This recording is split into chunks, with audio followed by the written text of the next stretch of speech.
بالله من الشيطان الرجيم. بسم الله الرحمن الرحيم. صلى الله عليك يا رسول الله، صلى الله عليك وعلى آلك المظلومين، صلى الله عليك يا سيد الشهداء، صلى الله عليك يا أبا عبد الله. لعن الله الظالمين لكم من الأولين والآخرين. يا ليتنا كنا معكم سادتي فنفوز فوزا عظيما. اللهم لعن أول ظالم ظلم حق محمد وآل محمد وآخر تابع له على ذلك. اللهم لعن العصابة التي جاهدت الحسين وشايعت وبايعت وتابعت على قتله. اللهم لعنهم جميعا. يقول الله تعالى في محكم كتابه الحكيم: أعوذ بالله من الشيطان الرجيم. بسم الله الرحمن الرحيم. تلك الدار الآخرة نجعلها للذين لا يريدون علوا في الأرض ولا فسادا والعاقبة للمتقين. تعجيلا لفرج صاحب الأمر والزمان، ارفعوا أصواتكم بالصلاة على محمد وآل محمد.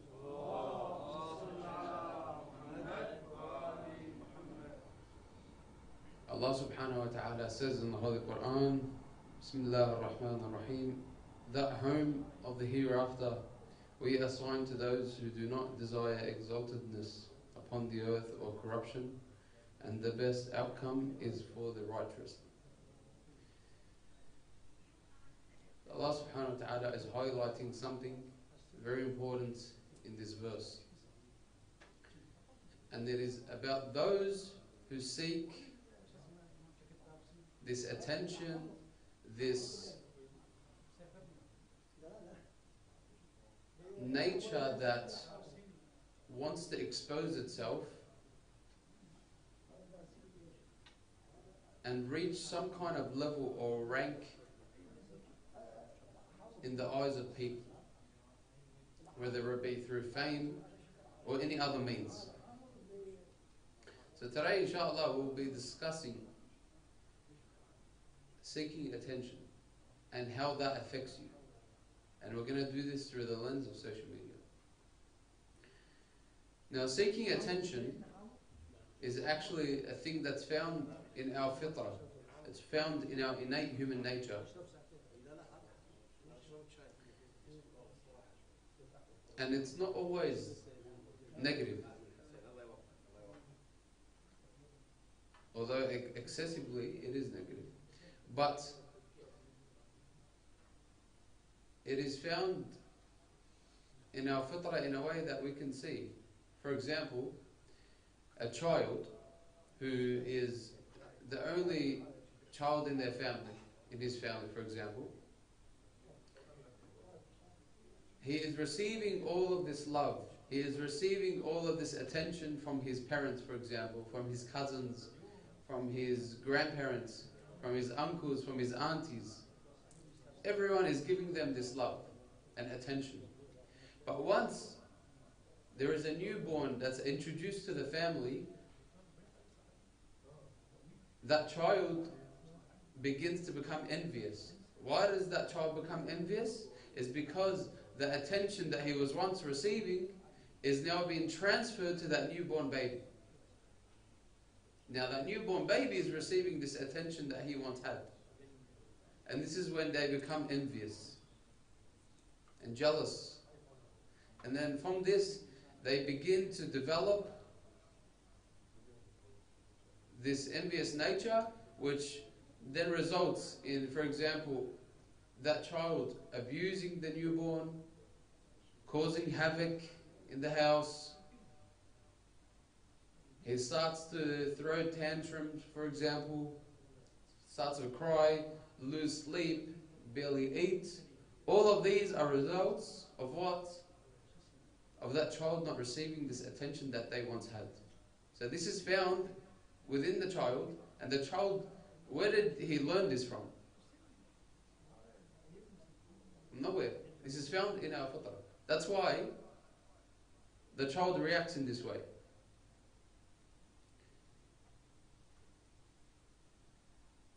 And this is an example of how seeking attention is found in us,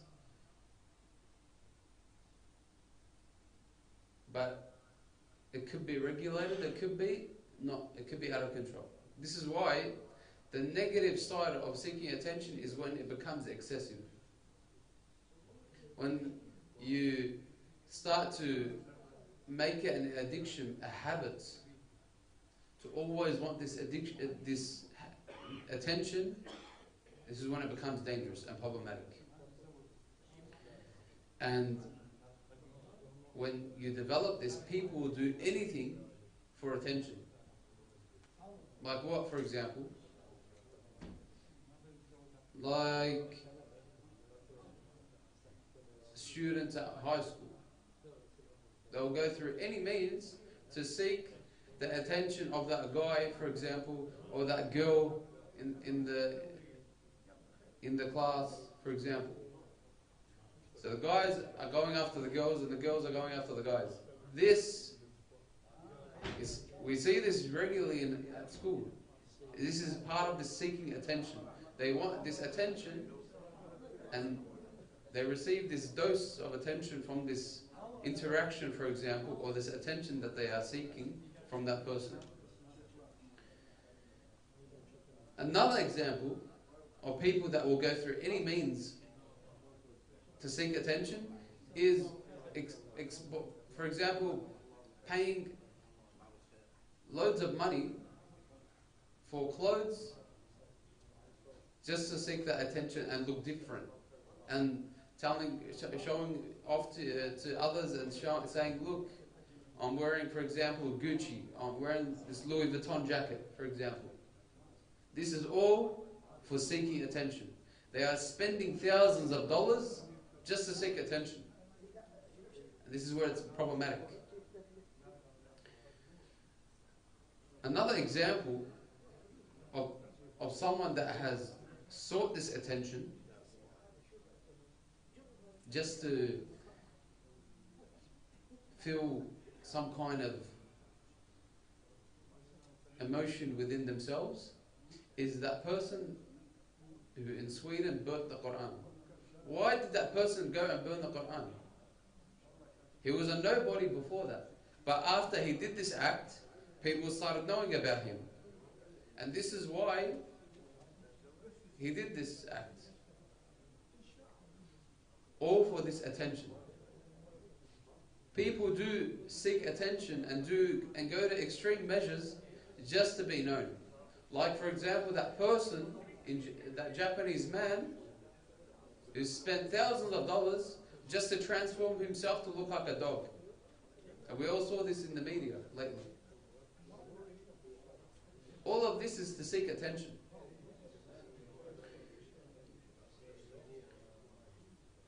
Another example is, for example, some people, I'm not saying everyone, some people go to the gym and work out and try to look like The Rock, Dwayne Johnson.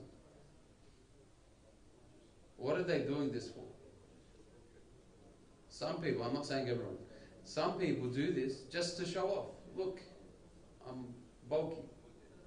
I've got these massive biceps, this big chest, for example. They're doing this for the attention. They're not doing this for themselves. A lot of them, when you speak to them, oh, I'm doing this for myself. It's for my own health. But deep down, they're doing it for validation. They're trying to seek other people's attention and bring and show themselves off to people. This is what they're trying to do. And this is another example, and this is where it becomes very problematic. Some people, for the sake of attention, they are willing to compromise on their own views. For example, religious views.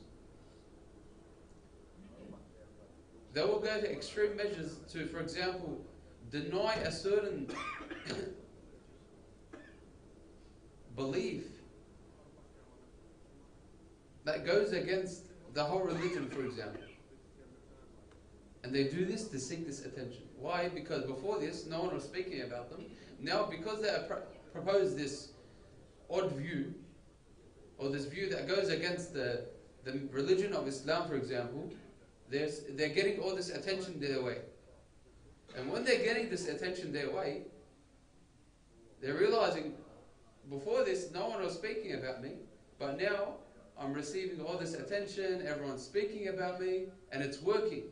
So they're going to keep doing it. And then there's more views that are going to come out, and more books, for example, and more articles, and more videos, and more lectures, for example, they're going to produce, all for this attention. Because why? It feeds their soul. It feeds that nafs that's within them.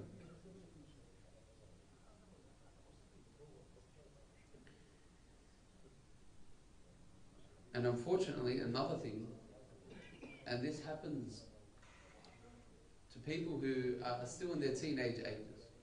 You know, when they're still young, they've got social media.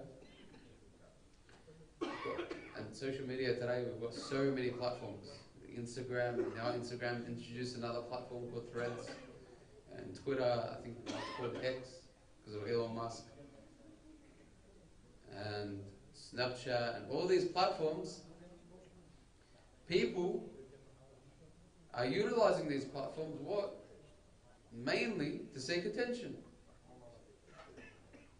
And this affects them later on in life.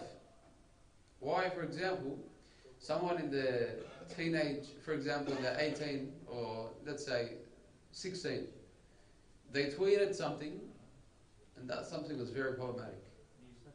Tweeted something really bad. Now everyone saw that, and everyone's screenshotted it and taken note of this person, what they said. And maybe later on in life, a few years down the line,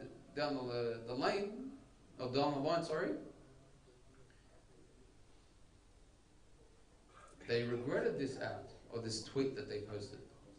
But since it's public, it's exposed. People saw it.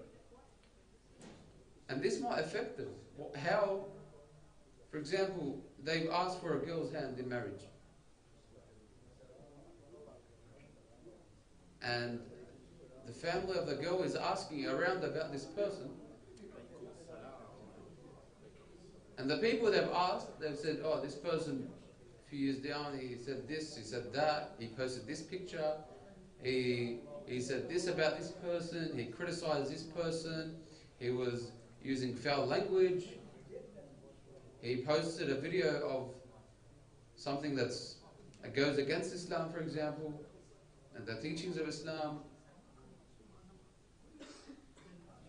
Even if that person regretted what they've done, even if that person does not do this thing anymore, that remains online, and that remains with people. People don't know if you've changed or not. They'll still remember that. And this is why we have to be careful. We have to second think every single thing that we post on social media. Because social media, someone can come and see what you posted and they can screenshot it.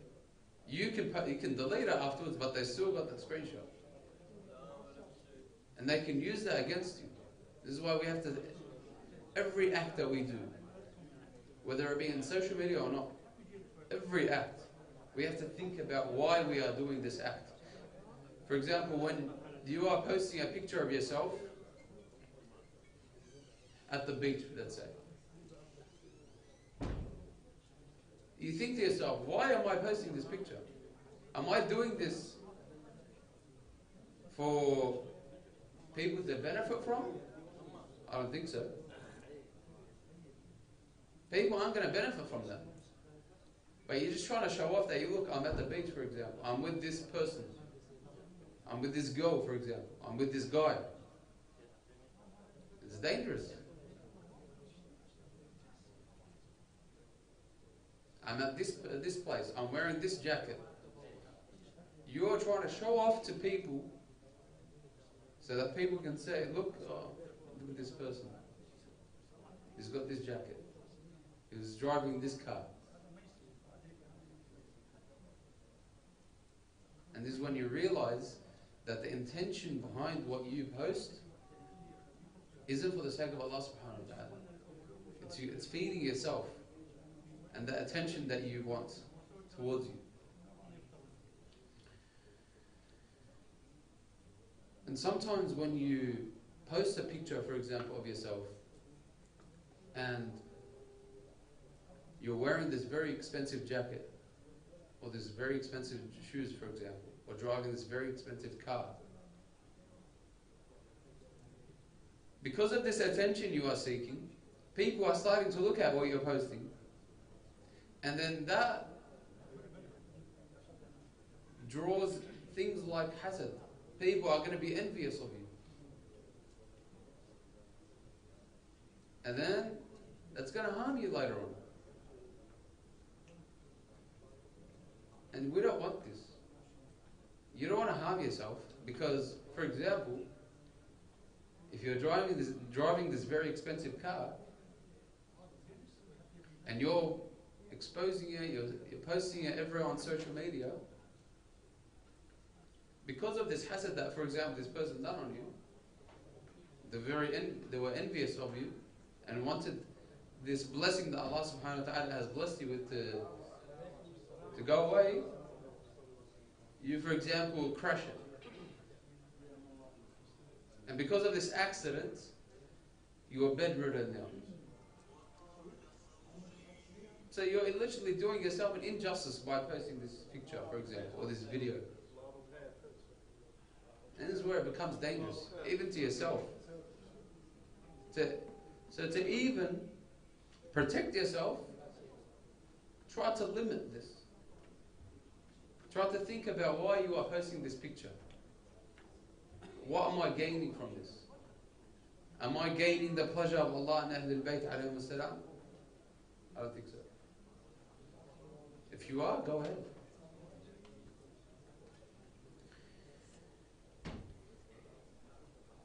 And this is when it becomes excessive, when you are posting and posting and posting. This social media becomes an addiction. And when it becomes an addiction, it's just like any other addiction. You want that dose of dopamine. You know, you just want to post. And you're thinking about, what am I going to post next?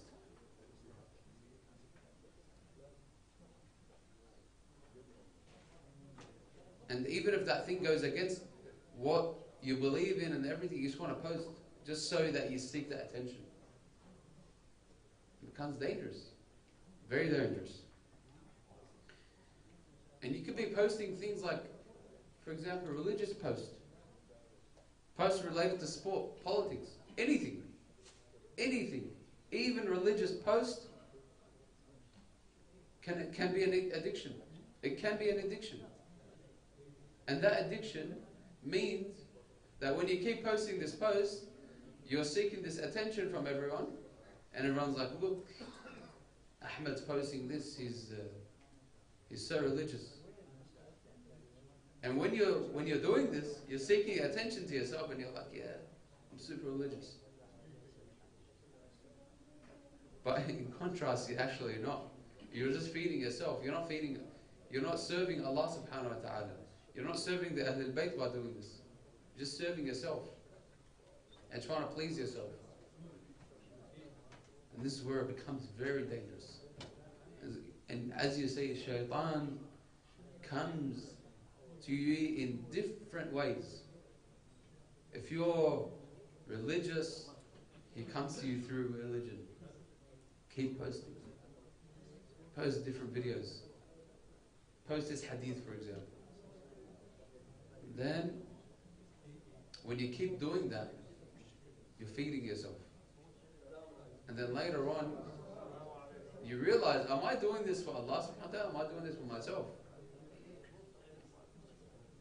You realize it's an addiction.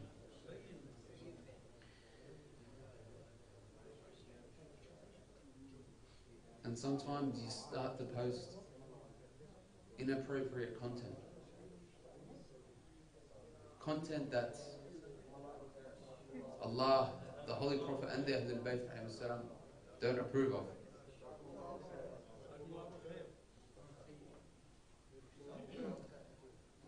Islam preaches that we must be humble. And as the verse I quoted earlier, Allah subhanahu wa ta'ala will grant people paradise not for those who seek fame in this world, who seek a high rank in the eyes of people. Because that is not humility, it's not humbleness.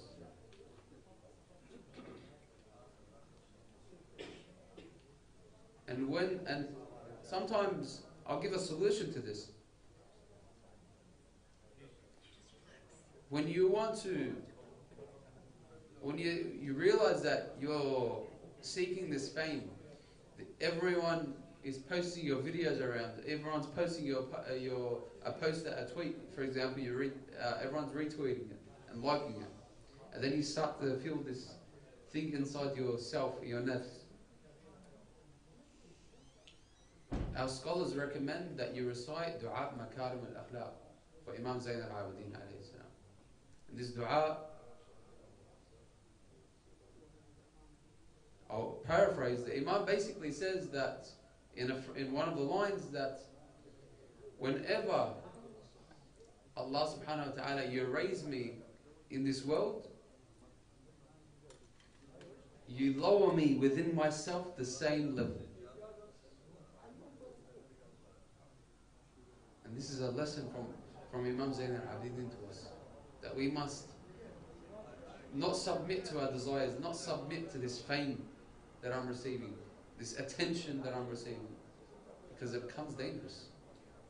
And when it becomes dangerous, then it could mislead us entirely from religion. And that's when it becomes a disaster.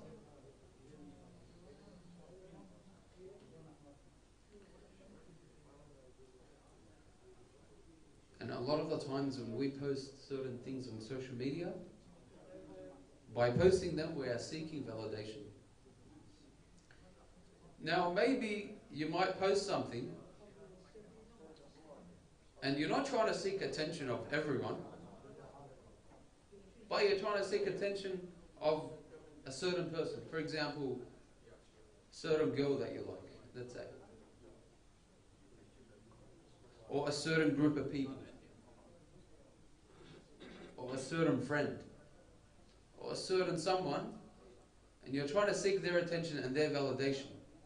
And once they give that to you, you feel so good within yourself.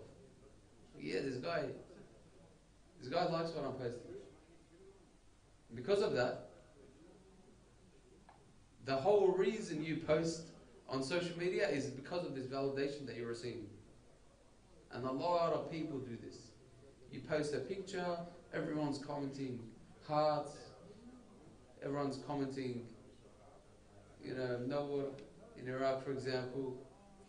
All of these comments, it makes you feel good. You like it. It's because of this validation I'm receiving.